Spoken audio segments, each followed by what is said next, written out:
Hello, it is Mac here, and today I'm going to talk about the pump shotgun in GTA 5 and GTA Online. Now, this is an episode in my series called GTA 5 Gun Guide, where we'll be going through all the weapons in GTA 5 and GTA Online, breaking down sizes of weapons, talking about these weapons, and just giving general reviews of these weapons. So, the pump shotgun is a shotgun manufactured by Shrewsbury, and it is featured in Grand Theft Auto 5 and Grand Theft Auto Online. It is unlocked after a long stretch in GTA 5 single player and rank 17 in online. It is based on the Mossberg 590, and it is fitted with a custom stock. So the damage is 29 per pellet, but since it is a shotgun, every time you shoot, it will have a multitude of pellets. So each pellet will deal 29 damage, and you have 8 pellets. So that means if you hit all of your pellets into your target, that will mean that you'll be dealing a total of 232 damage, which actually is quite a lot. But that's only at very close range, and that will still not be enough damage. Even if you hit all of your pellets with a shotgun at close range, it will still not be enough to one hit kill an enemy,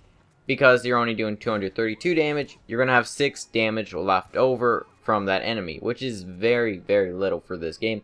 That is if they're below rank 20. If they're any higher, then they're gonna have even more health than that. But yeah, it's gonna be, you're gonna take 2 shots to kill an enemy.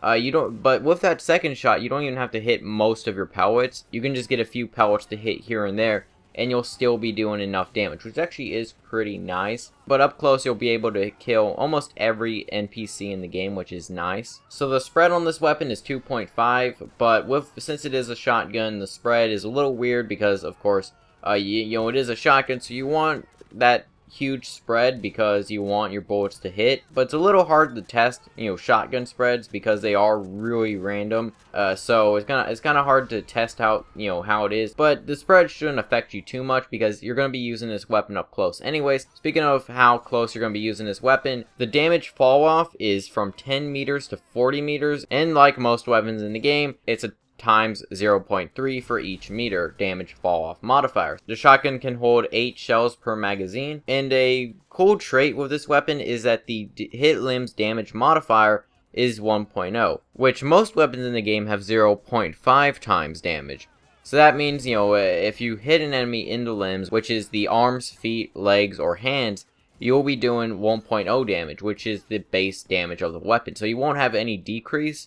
Now, that doesn't apply to if you're shooting at another player. Now, the network hit limbs damage modifier is 0.8, much like almost every weapon in the game, except for Heavy Sniper. Although, what's weird about the Heavy Sniper is, even though it does do a times 0.25 damage modifier whenever you hit a limbs, that applies to both the network damage hit limbs damage modifier and the base damage modifier against, NPCs and stuff. Don't know why the pump shotgun only does it for, NPCs and not other players, but yeah, just keep that in mind. If you are shooting at another like an NPC, you don't really have to hit them in the chest. You can get a few pellets in the arm and you'll still be doing that much damage, but just keep that in mind. Don't apply that if you're shooting at another player, because that won't apply. Now, as for the attachments on this weapon, you can put on a flashlight and a suppressor. So honestly, I don't run with either of these. I don't use this weapon really tactically, so I don't really care about the flashlight, and I just don't like the sound of the shotgun after you put on a suppressor on it. But if you do put on a suppressor, it shouldn't make that much of a difference. But yeah, you can put a suppressor on here and a flashlight, but honestly, to me, I don't run either, because I just kind of like the base look of this weapon. Now, the iron sights on this weapon are some of the best in the game. Aside from like the MG, these are some of the best in the game. They're clear, they're open. I do really like them. Problem is that they are on a shotgun, and personally, you don't really need to be that accurate with a shotgun. And most of the time I run with a shotgun, it's usually in third person anyways, so iron sights don't really affect me much.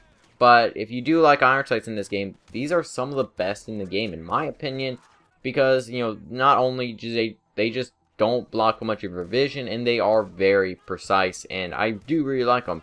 Problem is that they are on a shotgun. But overall, it's a very good weapon. And personally, I really do like this weapon. It's not exactly the best.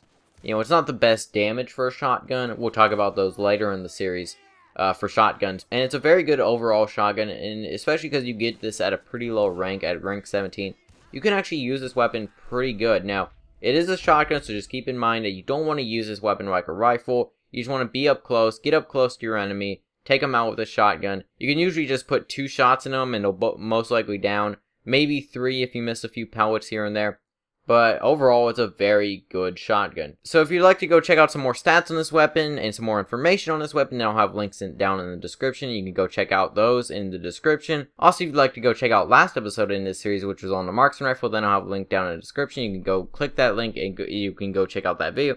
Also have a link to the playlist where you can go check out all episodes in this series of GTA 5 Gun Guide. So let me know your thoughts on the pump shotgun in the comments, and do you like it, do you not? And let me know your thoughts on this weapon in the comments. Hope you enjoy. Feedback's always appreciated. I'll see you guys in